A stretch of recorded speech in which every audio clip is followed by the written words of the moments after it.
네, 반갑습니다. 어제는 태풍 하이선이 또 우리 부산을 지나 울산, 포항 쪽으로 상륙을 해서 또 지난번 마이삭 태풍에 이어 적지 않은 피해를 남겼던 그러한 날이었습니다. 오늘은 거짓말처럼 언제 그랬냐는 듯이 또 이렇게 눈부신 태양빛 아래 하루가 시작되었군요. 많은 피해를 당한 분들 다시 한번 힘을 내고 또 회복할 수 있는, 다시 한번 재기할 수 있는 그러한 하나님의 위로와 은혜가 있기를 다 같이 소망하고 기도하면서 오늘 또 우리 모세오경 14번째 시간 함께 시작하도록 하겠습니다. 자, 오늘은 창세기 33장부터 35장까지 내용을 중심으로 함께 하나님 말씀의 은혜를 묵상하고자 합니다. 먼저 창세기 33장 야곱이라고 하는 주제를 가지고 우리가 쭉 다루고 있습니다. 야곱이 등장한 것은 25장 창세기, 오늘 35장에 이르면 야곱의 이야기 전반부가 끝이 나죠. 그 이유는 요셉의 이야기를 통해 야곱의 이야기가 묻어나오는 그런 내용이니까요. 오늘 야곱과 에서부터 보겠습니다. 우리 지난 시간에 야곱과 에서를 만나라고 하는 야곱의 모습을 통해 화해에 관한 이야기를 조금 나눴습니다.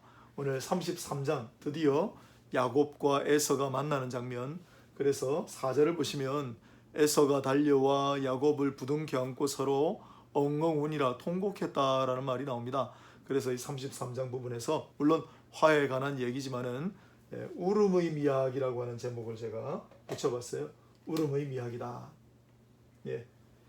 자, 이 바카, 통곡하다라고 하는 단어, 바카, 울음의 미학이라고 했는데요. 오늘 35장을 보시면 알란바굿이라는 말이 나옵니다. 알란바굿, 유모였던 드보라가 죽음으로 사람들이 통곡하는 장면. 그래서 여기에 통곡하는 거, 그 다음에 여기 통곡하는 거, 훗날 야곱이 죽었을 때도 사람들이 통곡하게 됩니다. 바카, 울음의 신학인데요. 야곱은 이와 같이 형 에서를 만나 엉엉 울었습니다. 그런데 그 모습을 아마 어릴 때 지켜보았던 요셉이 그걸 이어받았나 봐요. 훗날 요셉은 많은 고초를 겪었고 형들이 어느 날 찾아왔을 때 남몰래 웁니다. 그 다음 베냐민이 찾아왔을 때도 남몰래 웁니다. 그리고 그 다음 형들에게 자기의 정체를 밝히고 형들과 함께 부둥켜 안고 엉엉 웁니다. 마지막으로 베냐민을 또 따로 부둥켜 안고 엉엉 웁니다. 그래서 울음의 미학을 잘 보여주는 인물이 바로 요셉이다. 이 울음의 미학은 예레미야로 이어졌어. 예레미야 선지자는 잘 아시는 대로 눈물의 선지자라고 하는 별명이 붙어 있죠. 슬프다, 슬프도소이다. 예레미야서 앞부분에 그런 이야기가 나오고 눈물을 흘렸다라는 곳이 곳곳에 동작합니다. 이 예레미야 선지자로 말미암아 울음의 미학이 계승이 되고, 그리고 예수님께서 아주 기분 좋게 웃으셨다 라고 하는 대목은 성경에 나오지 않습니다.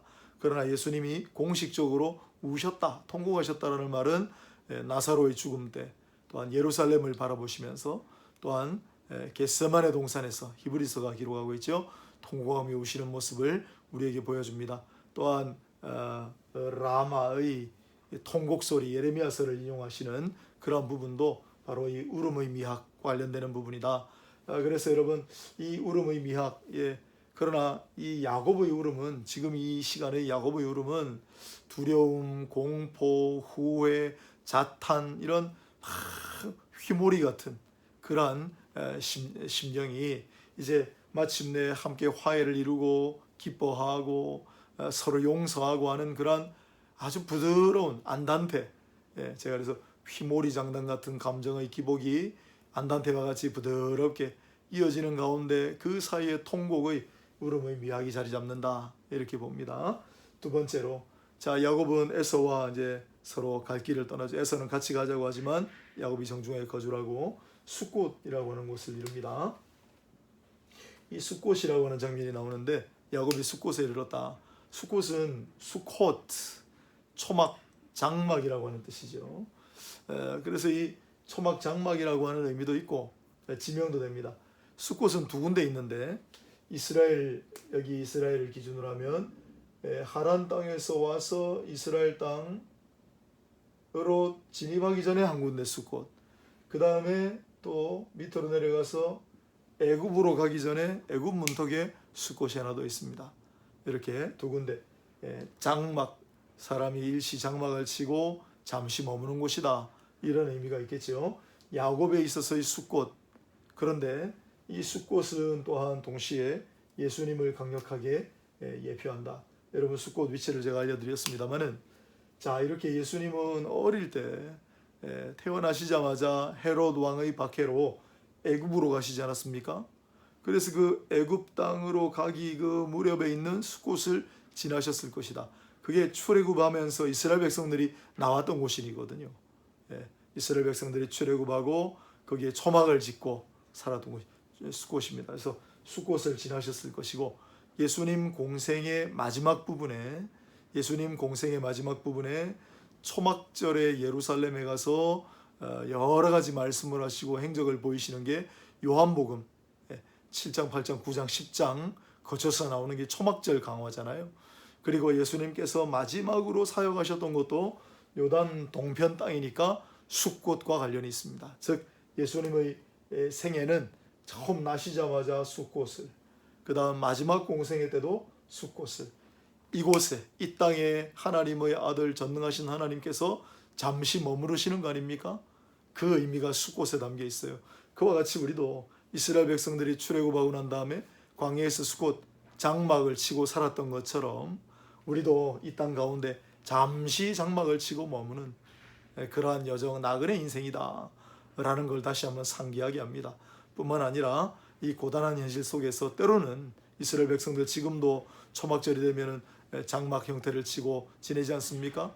우리가 잠시 쉴 곳, 우리가 잠시 안정을 취할 곳은 어딘가, 우리의 장막은 어딘가, 다시 한번 우리의 숫곳은 어딘가를 묵상해보는 그런 좋은 자료가 되겠습니다.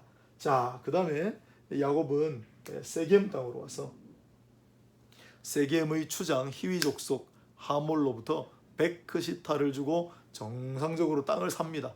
그런 다음에 그곳에 일시 거주지를 마련하고 엘헬로헤 이스라엘이다 라고 이름 붙이죠. 엘헬로헤 이스라엘. 자, 이전에 하갈이 한번 이 로헤가 들어가는 자기를 감찰하시는 하나님이라고 한 적이 있죠. 마찬가지로 로헤라는 말은 나를 감찰하시는 하나님 두 개를 붙여놨죠. 이스라엘이다. 네, 이제 드디어 자신을 이스라엘이라고 지칭합니다. 자기의 정체성을 뚜렷이 확인하는. 그래서 이제 야곱이 하나님은 누구신가? 아브라함 조부의 하나님, 이삭 아버지의 하나님일 뿐만 아니라 나 이스라엘로 변화된, 나 이스라엘을 감찰하시는 그러한 하나님이시다 라는 고백을 여기 봐서 하는 겁니다. 엘로헤 이스라엘.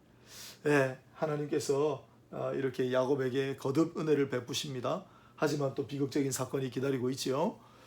예수님께서는 이 이야기를 거론하시면서 마태복음 12장에서 하나님 누구의 하나님이시냐? 아브라함의 하나님, 이삭의 하나님, 야곱의 하나님, 이걸 인정하시고 그런 다음에 산자의 하나님이시다 말씀해요. 그렇습니다. 여러분 살아있습니까? 우리는 산심령입니까? 하나님은 살아계시고 산자의 하나님이시다라는 걸 잊지 마시고 오늘도 우리가 담대하게 나의 하나님이십니다. 나의 하나님이십니다. 고백할 수 있는 모두가 되시기를 바랍니다. 33장 야곱과 에서의 화해 장면, 그 이후에 일어난 이야기들 간단하게 설명해 보았습니다. 자, 이제 34장을 보겠습니다. 야곱과 세겜 이야기. 자, 야곱과 세겜 이야기 잘 아시는 대로 야곱에게는 딸이 하나 있었습니다. 다 오라비들인데 디나 딸이 하나 있었죠. 그런데 이 세겜 땅에 이제 일시 정착함으로 디나가 신이 났습니다. 왜? 전부 오라비들인데 세겜 땅을 보니까 아리따운 옷을 입고 있는 동년배 처녀들이 많단 말이에요. 그래서 그들을 보러 나갔다. 요세푸스라고 하는 사가는 축제에 참여하여 조금 질책하는 듯한 그러한 표현을 썼습니다마는, 그러나 어떻게 디나만을 우리가 질책할 수 있겠습니까? 아무튼 디나는 그들의 모임에 호기심에 나갔다가 세겜이라고 하는 하몰, 히위 족속 하몰의 아들이죠. 세겜의 추장, 이 땅의 추장이었던 세겜이라고 하는 사람에게 사실은 이제 조금 더 설명하겠지만 강간하여라고 되어 있습니다만은 그렇게 동심을 하고 그런 일이 벌어집니다. 자, 그래서 그 뒤에 여러 가지 일들이 일어나는데 세겜 일단 보시겠습니다. 제가 사랑하였기에 행복하였노라 이렇게 좀 붙여봤어요. 왜냐하면 세겜은 처음에 디나를 끌어들여 강간하여 그랬습니다. 성경 본문에는 끌어들였다 그리고 강간하였다. 그런데 이 강간하다란 말은 그 샤카브라는 똑같은 단어가 다른 곳에서는 동침하매라고 되어 있었거든요. 그러므로 끌어들여라는 것이 중요합니다. 그래서 속였다라는 의미가 있죠. 우리 예전에 지금은 없어졌습니다만은 형법에 위계에 의한 혼인빙자간음죄라는 거 여러분 들어보셨어요? 혼인을 빙자하고 위계 다른 기타 위계에 의하여 음행의 습벽이 없는 음행의 그러한 습벽이 없는 부녀를 간음한 자가 적용받는 죄가 혼인빙자간음죄였어요. 지금 없어졌죠. 이게 위계에 의한 간음입니다. 위계 속였다는 거죠. 아마 이 현대 형법으로 들이대면 이 세겜의 죄목은 바로 이 위계에 의한 간음죄에 해당합니다. 위계에 의한 간음죄. 그런데 그 이후에 이제 그 사실이 발각이 되고 야곱 집안이 발칵 뒤집혔죠. 오라비들이 지금 막 들고 일어났죠. 그런데 그 이후에 세겜이 보여주는 모습이 대단히 독특합니다. 4가지 단어가 쭉 적혀 있는데요. 처음에 세겜은 이제 그 딸 디나를 연연하여라고 나옵니다. 연연하여. 이 연연하는 말이 다바크라는 말인데요. 다바크. 이게 처음에 아담과 하와가 둘이 합하여 하나가 된지랄 때 그 단어입니다. 또 하나님을 어떻게든 붙들고라고 하는 말로 신명기에 쓰입니다. 다바크라는 단어인데 디나에게 그런 마음을 품게 됐어요. 그 다음에 아하브, 사랑하다는 아하브예요. 원래 아하브라는 단어가 사랑하다라는 단어입니다. 그 다음에 또 8절에 가면 연연하여. 이때는 하샤크라는 단어를 연연하여라고 번역했는데 하샤크는 리본, 골이라고 나중에 번역되는 단어거든요. 그러니까 디나에게 딱 고리처럼 연결되기를 바라는 그런 마음. 그 다음 또 사랑하다라고 19절에 써놨는데 요건 하페츠, 기뻐하다라는 말이에요. 그러니까 이 세겜이 처음에는 어떤 의도로 뭐 그렇게 했는지는 아마 위계에 의한 간음죄라고 봐야 되겠죠. 그런데 점점 연모하는 마음이 생긴 거예요. 연연하고 사랑하고 연연하고 사랑하고 그래서 나중에 야곱 일가 형들이 내 딸을 정식 그럼 아내로 삼아라, 받아들여라. 그래서 청혼을 할 때 그걸 오케이 하고 근데 조건이 있다. 조건이 있는데 네가 만일 우리 딸 디나를 우리 누이 디나를 아내로 맞이하려면 너와 모든 남자들이 전부 할례를 받아야 된다. 그것도 좋습니다. 여러분 왜 그랬을까요? 그만큼 사랑하는 마음이 강했을까요?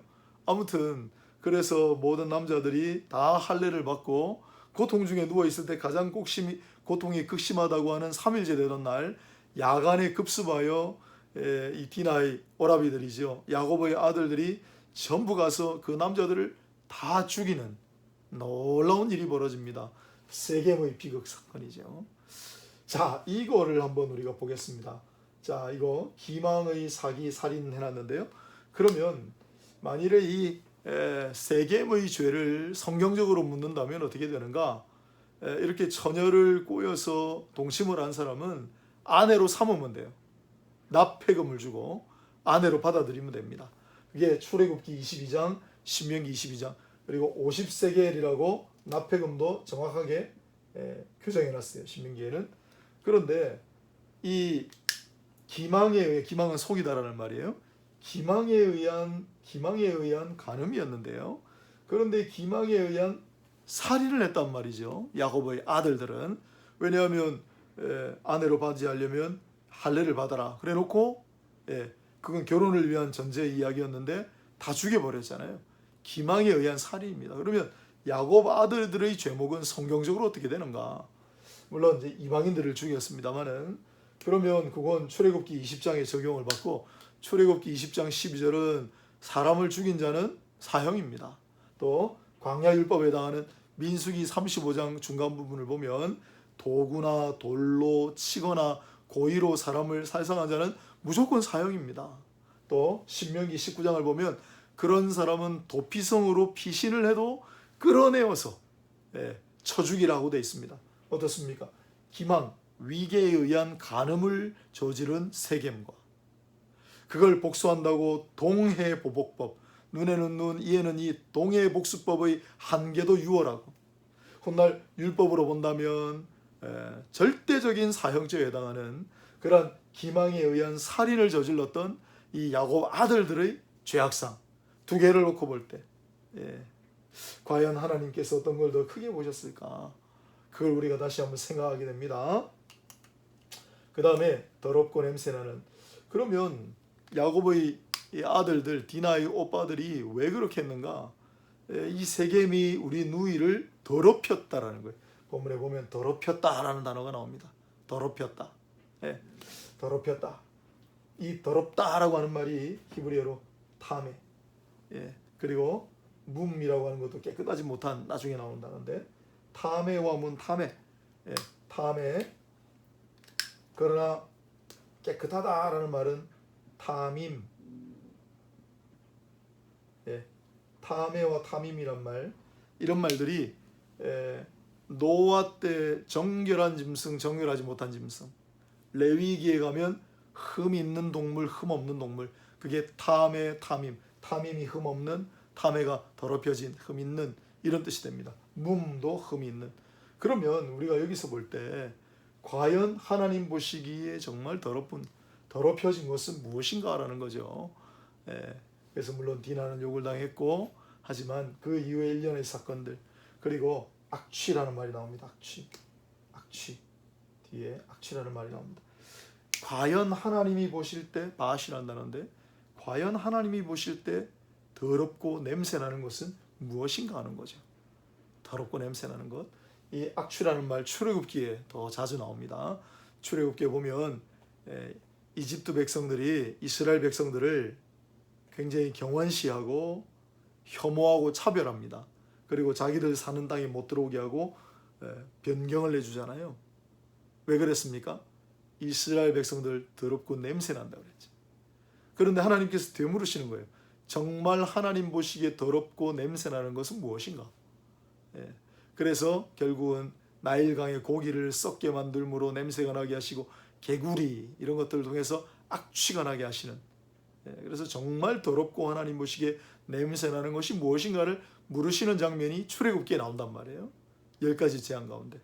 그런데 이미 이 야곱의 이야기 기사에, 세겜 사건에 이미 먼저 등장합니다. 정말 더럽고 정말 냄새나는 것은, 정말 흠이 있는 것은 무엇인가라는 거죠. 아무리 봐도 물론 디나를 옹호할, 디나가 잘했다는 것은 아닙니다. 디나도 끌려서 눈에 보기에 좋은 것을 따라 그렇게 했죠. 그리고 몸을 더럽혀졌습니다. 하지만 그 이후에 세겜이 정식으로 아내로 맞아들이기로 하고, 또한 무리한 요구일 수도 있는데 순순히 할례의 요구를 다 순응을 합니다. 그런데 그걸 빌미로 삼아 전부 가서 그 남자들을 다 죽였던 야곱의 아들들의 그 행위, 이 전체를 놓고 볼 때 하나님께서 정말 더럽고 정말 흠이 있다고 여기시는 것은 무엇일까? 그걸 되물으시는 장면이 바로 야곱의 세겜 사건이다, 이렇게 볼 수가 있겠습니다. 자, 마지막으로 야곱과 엘베델.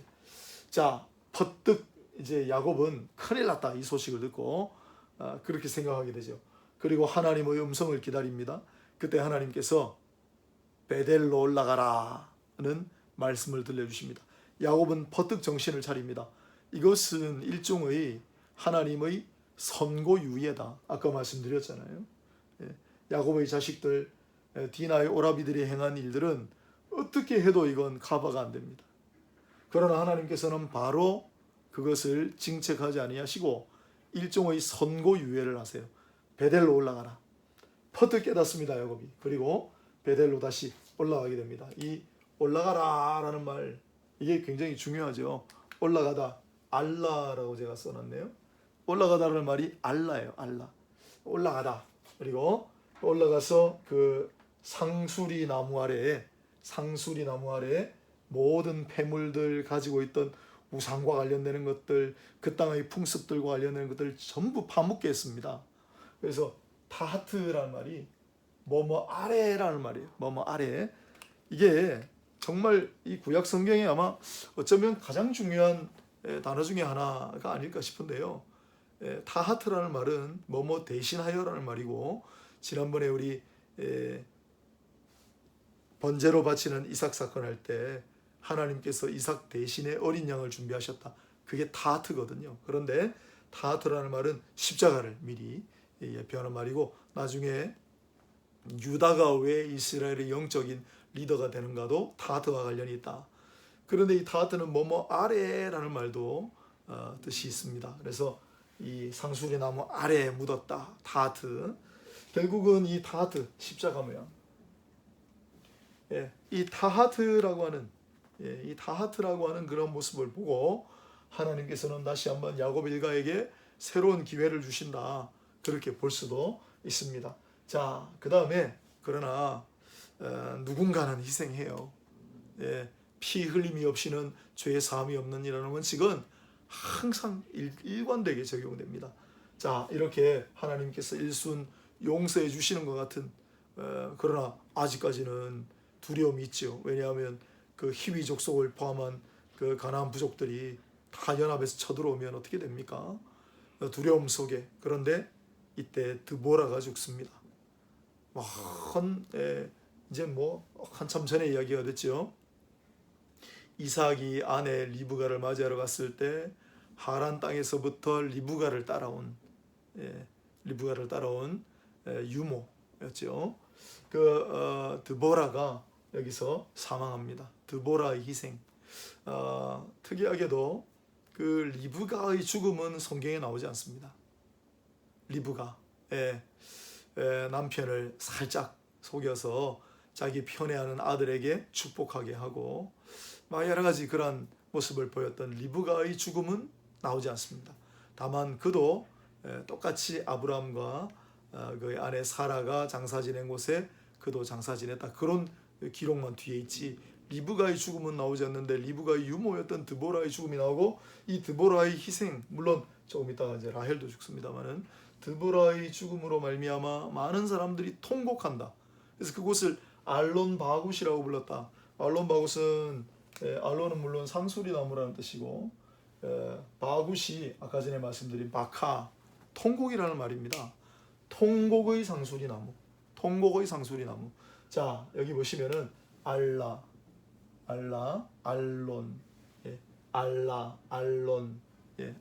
알론 이렇게 음문을 잘 맞춰놨고요. 올라가다. 자, 그 다음에 타하트, 상수리 나무 아래에 묻혔다. 아래에 묻혔다. 다시 올라갔다. 이런 표현들. 그래서 요 장면을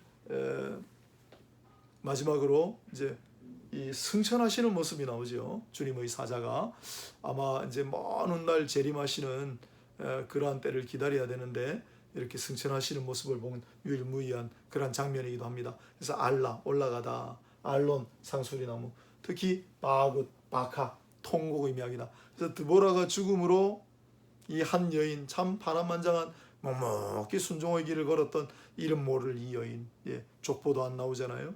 그런데 이 여인의 죽음으로 말미암아 이제 어느 정도 안정이 되는 참 그런 모습들. 나중에 이삭의 죽음도 마찬가지입니다만은. 자, 그런 다음에 하나님께서 여기 이제 승천 장면이 나온다 그랬죠. 주님의 사자의 승천 장면이 나오고, 그 이후로 이제 주신 말씀이 너에게 왕들의 총회가, 나라와 나라들의 총회가 너로부터 나올 것이다. 왕들이 너로부터 나올 것이다. 그런 예언을 듣습니다. 총회란 말이 나오는데요. 여기 총회는 그냥 고임이라고 하는 말, 나라들, 민족들 그런 단어를 그냥 썼어요. 그런데 이게 나중에 가면 에다, 그다음에 가할, 에다는 하나라는 뜻이고 가할은 부르다라는 말에서 왔어요. 그래서 에다와 가할이라고 하는 단어가 이 다음부터 총회로 번역이 될 겁니다. 오경 뒷부분에 총회라는 말을 기억해 놓으십시오. 총회. 여기에 나오는 총회, 여기 에다, 가할, 이게 구약에 나오는 교회입니다. 구약의 교회가 바로 이러한, 그래서 이 총회란 말이 등장했잖아요. 아마 이제 창세기 35장인데 교회와 관련된 용어가 드디어 등장하기 시작한다. 그런 정도로 해놓겠습니다. 그 다음에 야곱에게 왕들이 나타날 것이다. 제가 왕이라고 적어놨잖아요. 창세기 17장 16절에 사라에게는 뭐라고 말씀하셨냐면 여러 민족의 왕이 너에게서 나올 것이다. 그때는 왕을 단수로 썼어요. 여러 민족의 왕입니다. 많은 민족의 왕입니다. 어떻게 그럴 수가 있어요? 그건 바로 왕의 왕 예수 그리스도를 가리키는 말이다라고 우리가 볼 수밖에 없는 거죠. 먼 구속사적인 관점, 신구약 통일성의 관점에서 볼 때. 그러나 이제 사라나 아브라함으로서는 이해할 수 없던 그런 이야기들이었어요. 근데 야곱은 왕들이 나올 것이, 그건 이제 우리가 이해가 되죠. 여러 왕들이 나올 것이라는 이해가 되죠. 그래서 이 왕들, 열 왕들은 그럼 뭐냐? 사라로 말미암아 예언하신 여러 민족의 왕이 되시는 우리 주 예수 그리스도 그 밑에 있는 그런 왕들, 열 왕의 백성들이 왕의 왕을 경배할 것이다. 그런 구조가 이제 여기 등장하게 된다는 거죠. 그 다음에 14절을 가면 야곱은 돌을 세우고 거기에 기름 붓는 거 잘하죠. 근데 여기는 전제를 다시 기름 붓는 거에 더해서 전제란 말이 처음 등장합니다. 구약의 레위기를 가면 5대 제사가 나오죠. 번제, 소제, 화목제, 속죄제, 속건제, 5대 제사. 그런데 그것 말고 제사 드리는 방식이 있습니다. 불로 드리는 제사 화제, 또 흔들어 드리는 제사가 요제와 또한 거제, 들어서 드리는 제사가 있죠. 그리고 네 번째가 전제예요. 이 제사 드리는 방식으로 나누는 사제사가 있습니다. 그게 5대 제사는 레위기 앞부분에 다 나오는데 사제사는 막 흩어져 있어요. 그래서 제사장 위임식 때 출애굽기 29장에 다 같이 나오긴 합니다만 흩어져 있는데 그 중에 전제가 제일 먼저 나오는 대목이 야곱의 이 대목입니다. 전제. 이 전제는 물이나 포도주로, 특히 포도주로 같이 부었던, 포도주는 붉은색 아닙니까? 그래서 피 흘림의 제사와 관련이 있고요. 우리 주 예수께서 십자가에서 피 흘림을 미리 나타내는 그러한 제사가 되겠고, 훗날 바울도 내가 전제로 드려질지라도 라고 표현하지 않습니까? 그것도 마찬가지. 그 전제들이 바로 이 야곱의 이 장면에 등장하게 된다라는 거죠. 그 다음에 16절에 가면 라헬이 베냐민을 낳다가 죽습니다. 라헬이 베냐민을 낳다가 죽습니다. 이 라헬, 야곱 편애하는 아들 야곱, 아까 전에 리브가 들어가고 있군요. 편애하는 아들 야곱을 축복받게 만들고 했던 인물이죠. 그가 결국은 여기서 길을 가다가 베들레헴 에브랏 길 가는 도중에 죽습니다. 거기에 묻히죠. 그래서 에브랏 베들레헴아 이렇게 되는 거죠. 파란만장한 인생이었지만, 곡절만한 인생이었지만, 이렇게 허무하게 죽은 것 같지만, 드보라의 죽음, 라헬의 죽음, 이 자식들의 범죄 한번 생각해 보세요. 그런데 이 라헬의 죽음이 에브랏 이렇게 길 도중에 객사라 그러죠. 하지만 하나님께서는 이를 긍휼히 여기셔서 훗날 예수 그리스도께서 이곳에서 나시는 그러한 장소가 되게 하셨습니다. 아멘. 또한 에델망대를 지났다. 에델망대가 나오죠. 이곳은 이제 양치는 곳이 됩니다. 그리고 이때로부터 예수님 탄생하실 때까지 이곳에는 목자들이 양을 칩니다. 그리고 이곳에서 치는 양은 성전의 제물용으로 바쳤습니다. 이게 에델망대입니다. 그래서 라헬의 죽음은 에브랏과 에델망대라고 하는 예수 그리스도의 탄생과 밀접하게 관련이 있는 그러한 반전이 일어나게 되죠. 자, 마지막으로 창세기 35장 드디어 이삭이 죽습니다. 이삭이 기고인 180세 인생을 마감하게 됩니다. 이삭이 있는 곳 마므레로 결국은 세겜에서 베델로 갔다가 그 다음 야곱이 어디로 갔겠습니까? 아버지 있는 곳으로 갔어요. 마므레 상수리 나무 기억하십니까? 아버지 있는 곳으로 가서 아마도 이삭의 임종을 하지 않았을까, 야곱이. 그리고 에서가 옵니다. 그래서 이삭은 마지막에 눈이 흐려서 이삭 눈이 흐려서 에서인 줄 알고 야곱에게 축복하고 그런 일들이 있었죠. 그리고 야곱과 에서가 서로 갈라서고 야곱이 타지로 가고 그런 것들을 늘 안타까운 마음으로 바라보고 있다가 이제 야곱이 일가를 이루고 그렇게 장성하여 온 모습, 그 다음에 에서가 또한 찾아온 모습, 둘이 화해하는 모습. 에서가 뭐라 했습니까? 아버지 돌아가시면 반드시 야곱을 내가 죽이리라 했지만 그러나 둘이 손잡고 화해하는 모습을 보고 이삭은 흐뭇한 미소를 지으며 하나님 품으로 가지 않았을까? 결국 이삭의 죽음이 화해의 완성을 이루었다. 또한 그렇게 봐도 되는 겁니다. 위대한 화해, 에서와 야곱의 화해는 아까 전에 1차적으로 이렇게 이루어졌고 이삭의 죽음을 임종함으로 그 장례 지내는 장사 지내는 그 절차에 야곱과 에서가 함께 오므로 완성이 되었다. 성경은 화해의 드라마라고 했으니까요. 이렇게 해서 35장까지 35장 이삭의 이제 일생이 끝이 났습니다. 오늘 33장부터 35장까지 말씀을 쭉 나누었는데요. 이제 35장까지 일단락하고 다음 시간부터는 36장 잠깐 이어서 37장 요셉의 이야기를 이제 본격적으로 다뤄보도록 하겠습니다. 수고하셨습니다. 평안한 하루 되시기 바랍니다. 감사합니다.